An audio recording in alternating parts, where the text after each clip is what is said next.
Hi everyone, haven't done one of these in a while, so thought I would do a video. Reasons why I've not done them. A few reasons really. First one, I've had I've had a few people using my videos against me and trying to claim that I'm unfit or unable to care for my children because of what I'm saying on these videos. So I kind of took it to heart and stopped writing them. I have the intentions to do more videos, but I haven't done any to date. The reason why I'm choosing to do one today is because this week has been extremely tough for me. I'll explain it as we go along. So I know you're probably looking at me thinking, Christ, he's put on a load of weight since I last saw his last video. Choice of medication, I suppose. So we'll start with that really. So as some of you know, I've been trying to get medication changed for a while now. I was given, when I was ended up under Medibus care, I was placed on quetiapine, promazine, venlafaxine, and quetiapine, promazine, venlafaxine. I think that's it. Might be one more, I can't remember. Yeah, that was it. So the quetiapine makes me constantly hungry and want to eat. The venlafaxine has no use whatsoever. And the promazine makes me just want to slouch and slumber. Promazine is used for the anxieties, and quetiapine is used for, well, to subdue me. Whatever it's used for, I don't care. It's bad stuff. So it's making me want to eat all the time, making me not want to do anything, making me feel always very dull and lethargic and boring. But no matter how many times I've tried to get my medication changed, I've been fobbed off from pillar to post. Visiting my doctors many times, asked my doctors to change my medication. Oh no, I no be able to change your medication. Sorry for the accent. So I asked why. It's antipsychotic, I can't do that, I don't feel comfortable. So send me to someone who can, I'll refer you. A month later, same conversation. Did you refer me? I referred, no response, I'll do it again. So after the third time, I goes into Cromwell House. I says, look, can you tell me where we're getting with my referral? We don't have a referral. Why? I says. Speak to your doctor. Give them our fax number. Tell them to send it by fax and we'll get it. So comes off to my doctor. Says, look, they're saying not received the referral. All the referral's gone, she says. Says, right, well, can you fax it to this number? Okay, no worries, I'll do it. Leaves another week so it can go through the mill. Goes back in. Can you tell me how I'm coming along with my referral, please? Oh, well, the one they sent wasn't for us, it was for primary care. Now, for those of you who know mental health in Salford, I don't know how it works in other places, but primary care is for psychology, and then they have what they call secondary care, which is for everything else, which will be like Cromwell House, Ramsgate House, etc. So, because my doctor, or whoever writes the letters, is addressing it to primary care and referring me to them, they're sending the referrals to them. They're having a look at his referrals and saying, he's already under our care, let's cast that off. And nothing's getting done. So that was it. I trundles back into my doctor's. Says, right, you need to do it for Cromwell House and you need to express that I need my medication looking at. Okay, they say, I'll get it faxed over. Goes in a week later, Cromwell House, how's my referral coming along? We haven't had one. So this time, someone from Cromwell House gets on the phone to my doctor. Can you please do a referral to Cromwell House? I'll give you all the details so that we can get these medications looked at. Okay, they say. Goes in a week later. Can you tell where referral's coming up? Well, they never got back to us. By this time, I was losing it. I didn't know what to do.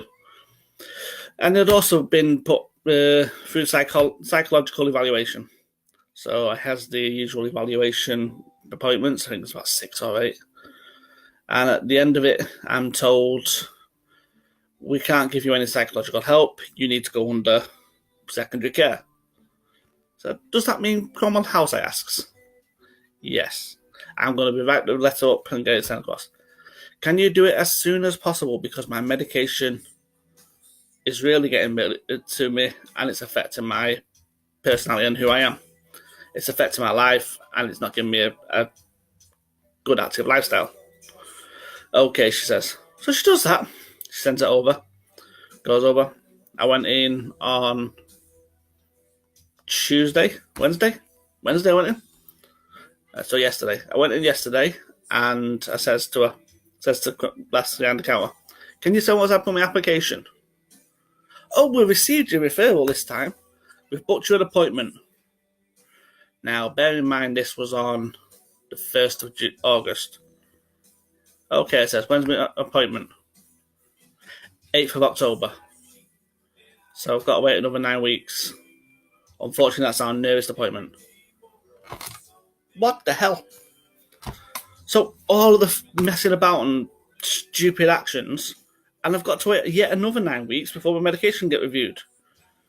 In the meantime, I've got a lot of things going on in the background that I need help with, and I'm not getting it. I'm struggling. I am really struggling. Mental health is such a big thing, yet it's so underfunded, and people are treated like lepers. So it's a tough one, but that's where I am with that. Hopefully, when I finally get into the assessment, they might be able to look at my medication and change it, because I am at a point now where I'm ready to just stop everything. Battle the insomnia every night, battle all the attacks that I have, and just go cold turkey without medication, because it's affecting me, it's affecting everyone else around me. It's really causing me a lot of stress and hassle, and it's causing my family a lot of stress and hassle, and they're getting on me about it, and I'm really struggling with it. It's hard when you're staying in bed till stupid o'clock on one day because you're not feeling right, and then up bouncing around the next. The medication needs looking at. But anyway, that's obviously what's happened on that side. I did put on some written notes about me visiting the hospital recently. One day, I got really bad. I had a meltdown. We have these, we know what they're like. It's a bipolar condition, unfortunately. Only this time, I'd not done my usual, I had done my usual coping mechanism, coping strategies. However, I had a bit to it, and I decided to stab myself with a knife, not realising. Stab myself in the leg. So, I leaves it that night, don't bother with it, calm down, do my usual thing, nobody about as usual, make sure all safeguarding was in place when it all happened, etc., like I usually do. And I didn't tell anyone about my leg. Got up the next day, and I couldn't walk.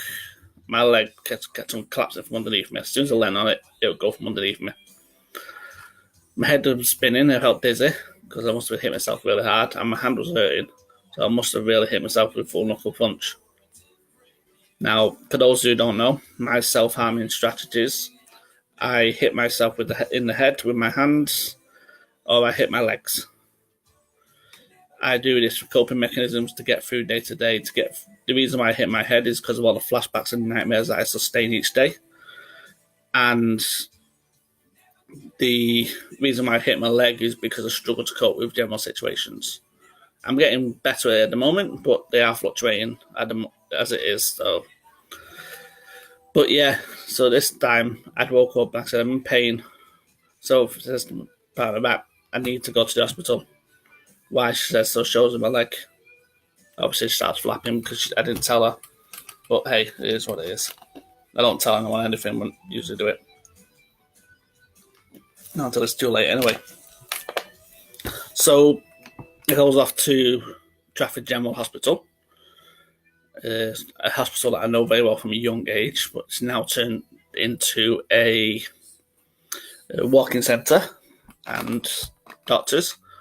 The reason why I chose Trafford General over Salford Royal, which is my local one, is because I didn't fancy wasting the time of the people in Salford Royal who require ambulance services and emergency care. So I wanted to go to the walk-in centre and get assessed. So I'm in the walk-in centre, goes up to the receptionist. Now, I'd been at a psychological appointment a couple of hours before one of my psychological evaluations. Psychological evaluations. And I had a conversation about what I'd done, how I'd done it, etc. And I was just advised, if it is bad, go and get it checked out. Now, bear in mind, I'm limping on one leg, dragging me over because it keeps collapsing on me. So I think, right, off I go. Goes into the hospital, and it goes up to the counter. The receptionist says, obviously, how can I help you? Says, right, I have mental health problems. I self-harm. It's a coping mechanism.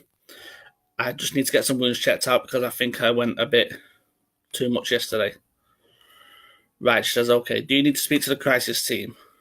No, I just need my wounds checking out because I've just not long been spoken to a psychologist.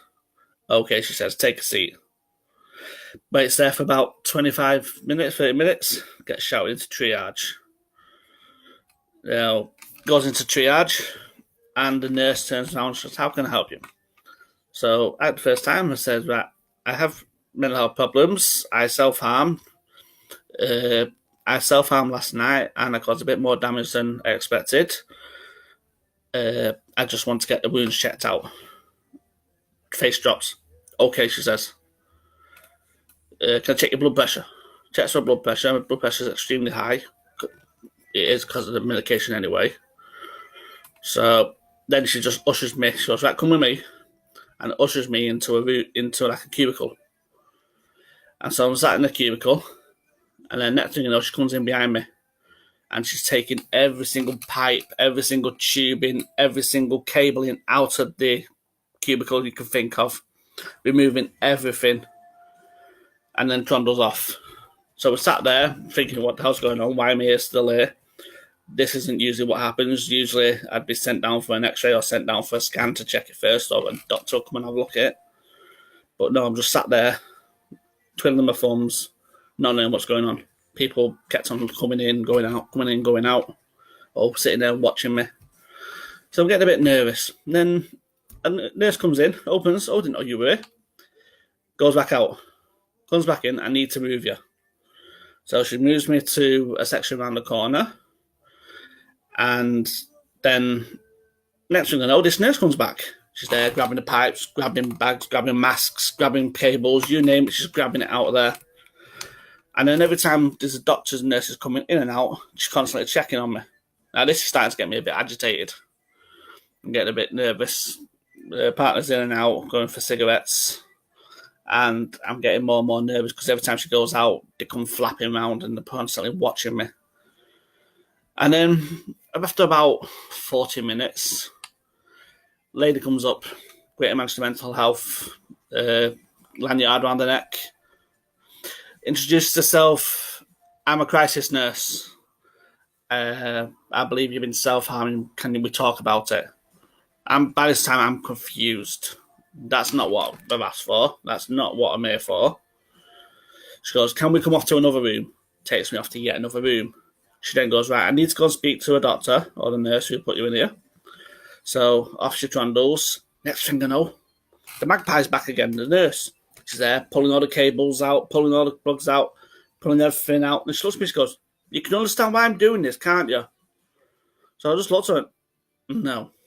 And then she went, oh, and then just walked off.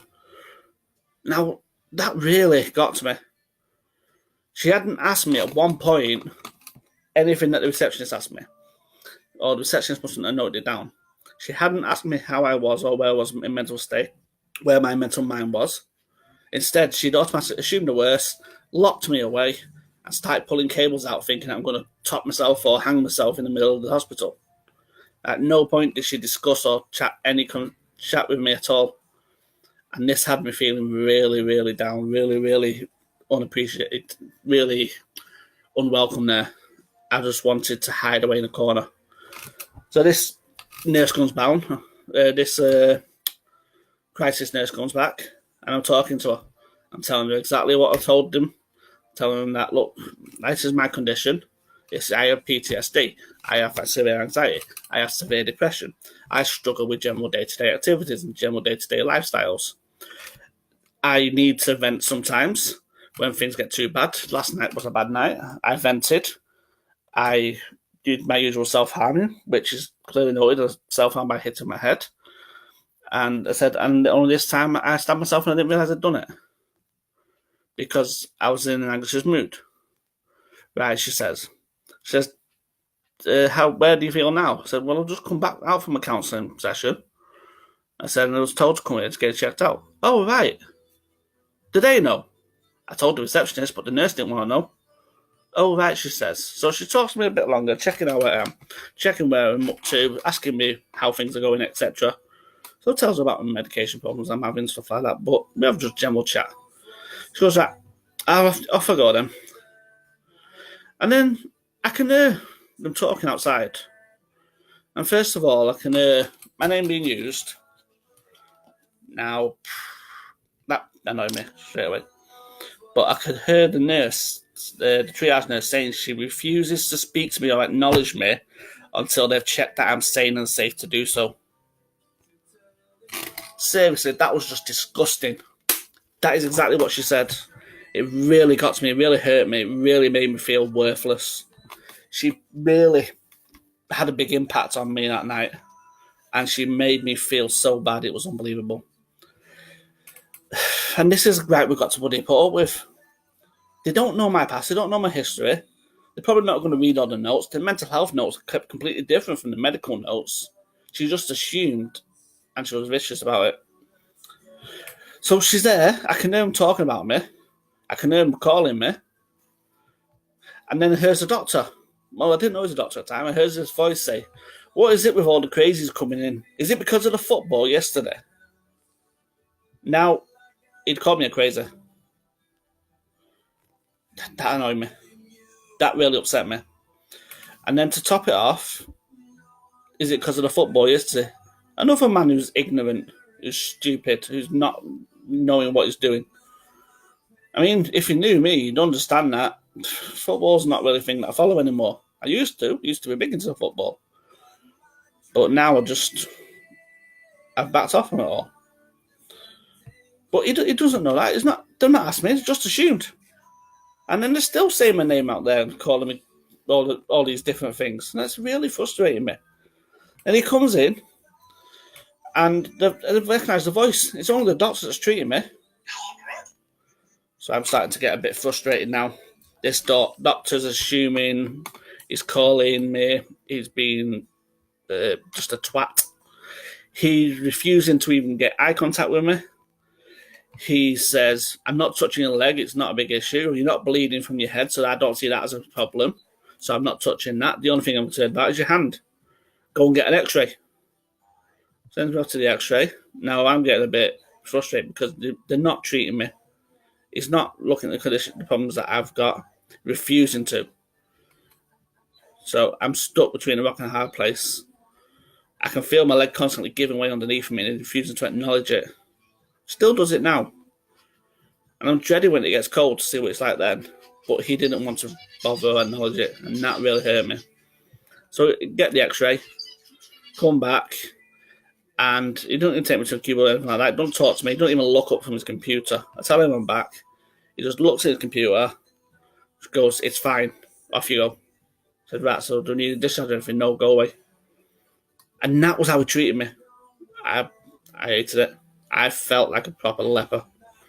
I felt like I wasn't welcome to their care, wasn't entitled to any of their care or welcome to them at all. I felt like I was being treated like a gremlin, just get out of the way as soon as possible. And it's unfair. They don't know me and they treat me like that, and it made me cry that night. And funny enough, it made me self-harm again. Because of the way they were, I felt like I was worthless and I wasn't worth anything. So I ended up hurting myself again and causing myself a bit more harm. Which I won't be going back to hospital for. I won't be going anywhere for help again. I don't want to go into hospital or speak to a crisis team or anything like that. Never going to get treated like that. I don't want to speak to any professional. And this is why I'm hoping that Cromwell House and the staff there are different, because right now I feel alienated. I feel like no one gives a crap about me from the medical professional. I feel like I'm just getting dumped from one place to another, and I'm just getting put on one list after another, and it's really frustrating me. In the meantime, I'm now coming up to a 2-year cycle of all this medication. I've proper ballooned out. I'm not the person I used to be. Everyone's getting pissed off with me constantly because I'm either having depressing days or moody days or snappy or short anxiety issues. My partner's getting really frustrated and fed up with me. I'm struggling to hide it from the children. It's getting really bad to a point that I'm ready to come off the medication cold turkey. I'm ready to just walk away from all medication. I don't know what to do anymore. Getting people getting pissed off with me because I'm stuck between this rock and a hard place. And then to top it off, I get a phone call from the police on Tuesday to say they're not pressing charges. So, on a plus note, I can start talking about everything freely now. Because I know not to mention names and all that crap, but I'm going to mention first names. I'm not going to mention full names. I'm not going to direct to who people are. I'm just going to be open and honest now and talk about it. Because I've kept it hidden. I've been talking about it briefly, what's happened to me, but I've not talked about it in depth. So I'm going to start doing videos now, and I'm going to start telling everyone my story, my experiences, and what's going on. Now, like I said, I had a phone call from the police on Tuesday, and I had a visit yesterday, and they sat and explained to me that the reason they can't press charge on this one person is because my statement from a year ago doesn't tally up to the statement I made not so long ago. Now, my statement a year ago was about one person in particular, and it only had small clippets about the others involved. Now, to give you an idea of what's basically gone on, I had one person who was supposed to be a family friend molest and raped me from the age of 9 to 15. When he basically raped and molested me throughout that whole time. My mother would force me to go to his house. I would be told I have to go to his house or I would get treated like shit and end up going to his house. And he would do that constantly. Now, sometimes he would pass me around his friends. Or at one stage, he would get who I found out now, his boyfriend. And his boyfriend would attack me on a few occasions. It was his boyfriend who was the only one that they can basically investigate, because the main person's died, the other people are untraceable or dead, and it's only his boyfriend who's still alive. So, obviously, the first statements about this one guy and the odd bits about his others went on for God knows how long in this video statement, about 4, 5, 6 hours. I don't know, it went on forever. It killed me. It proper sent me to the worst place I've ever been. I just couldn't cope with life after it. It took me ages to get just a little bit of glimpse. And then when we found out he died a week after I did my initial statement, we then looked at the other people. So we finally got to one, and they had a chat with him. Now, this guy no commented throughout his whole statement, throughout his whole interview. I mean, surely that brings problems anyway. Because if he was innocent, he would plead his innocence. He wouldn't no comment. But that's all he did. He just said his name, and then he pled no comment. He said no comment throughout the whole lot. So we couldn't go any further. Then we put my second statement, because my second statement was more in depth about what he did and what involvement he had. It entailed more information than the first one did. Obviously, it's going to. I've gone a year through copious amounts of flashbacks, nightmares, and everything else coming back. I've also gone a year where first of all, I talked about one major person who would basically destroy my head. And then we had to concentrate on another one because he died. So, of course, it's going to be different. But the CPS, unfortunately, have said they won't charge because of this. So the little prick gets off. So I'm not happy about that. But I've got to accept it. I know that. So at the end of the day, the CPS, they look at a piece of paper. They look at everything there. They don't look at the person who I am. They don't look at the reasons why. They basically saying that I might not be able to stand up in court. But they've not spoke to me and asked me. I asked for a meeting with them. I asked for a meeting with the CPS to say, look, I can tell you who I am, but they won't let me. And that really hurt me. Because now this guy's got off scot-free. He's got away with the involvement he had, and I don't know what he's done to other people or what he's done, how he's been to other people. I know he's had children around him. I think he's even got children himself, and I'm afraid for what he's done to them children. But unfortunately, a solicitor who reads through a file feels like he's got a better say than what I have.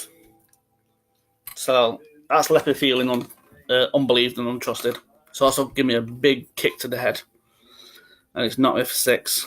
It's really hurt me. It really has. And past few days, I've not wanted to even get out of bed. I've forced my way out. And once again, I am aware that is pissing people off around me. I can't help it when I'm like that, but I do really hate it, the fact that I'm upsetting others around me because I'm struggling to cope. It's hard. It is really hard. 2 years ago, I was working my ass off in an office every day, doing what I needed to do. Never claimed a benefit in my life. Never claimed anything. Taking care of everything I needed to. And then all of a sudden, boom. And that's it. I'm a different person. I'm in a different life. I'm in a different experience. I'm having to claim benefits to stay financially viable. I'm having to live in a council house. Never done that. I'm actually hoping to move eventually, finally. I've been told I got a house 6 weeks ago, but it's still full of the previous tenants' properties. Just reminding me it's tablet time. But it's really hard. I'm really struggling with it. I am really struggling at the moment. Everything's just cracking on at one go. I mean, I've got a lot of positives to look forward to. I get married on the 31st to a beautiful woman, to an amazing woman. I'm just hoping that she turns up and that she does want to marry me, because I know I've changed. I'm a different person. I know it's really hard for me being this different person. I know my depression is affecting her. My problems are affecting her. I know they're having an effect, and it hurts me to know this. I'm hopefully, like I said, moving house. I've been offered a house, which gets me out of this dingy flat, gets me a place where I've got a garden so I can actually relax and enjoy myself and work on stuff that I need to keep myself activated. Just got an upstairs and downstairs so we can get the proper segregation between the two. And it's a new start. So I'm looking forward to that. I should be starting college in September, and then hopefully university after. I did get accepted for the university this year, but I put it back a year to do a college course because I don't feel ready for university. So I'm just going to do a basic college course and get that done first. And then if I'm ready for university next year, obviously go for it. Because I want to give back. I don't want to sit on this and just basically let it eat me up. I'm not going to let it destroy my life. It already has done a lot. It's destroyed my life in many ways that people won't even realise. It's destroyed my life. Destroyed my trust. It's destroyed a lot of things in the past. And I don't want it having that effect anymore. I want to get it all out in the open. I want to talk about it, and I want to get it, be able to help others in that position. Because I feel really bad being here now, and I want to get forward. I will be getting forward. I will be hopping forward. I know I'm not going to be able to do it quick, but I'm going to be doing it. So that's brief of what's been going on. I know I'm probably boring you because I'm half an hour in. I've just been waffling again. But just give you a brief insight to where I'm at the moment, what's going on. And I will be giving updates as we go along about exactly what brought me to this position in the first place, and what I experience each day, how I experience it, and why it affects me the way it does. Because I just need to get it out and get it spoken to, and I feel that it's hard for me to speak to other people. It's hard for me to speak to people close to me because they don't understand. I mean, who can exactly understand what's going on in my head when I don't even understand it? But like I said, people get defensive or get conscious about things. I mean, you'd be surprised how many times that my partner's turned around and asked me to want to put the wedding off because of my mental health. No, I don't. I want to marry. I'm happy to marry. My mental health, it's going to be around no matter what. I just hope that she still wants to marry me, because about at the moment, I feel worthless and full of shit, so I have no blame for if she runs away and does anything else. That's the way she is, and that's what she wants, and unfortunately, it's because I fucked up as usual. But anyway, I'm going to leave it there because it's getting too much. I need to go and pick up these children from dance. So, yeah, thank you very much for listening. If you have listened, I know I've waffled on. Have helped give some people an insight as to why I've not been around for a while, and I hope that listening to me helps others to realise that they're not on their own, they're not alone. There are other people that are going through suffering, and I'm happy to talk to anyone who wants to talk. So thank you very much. See you.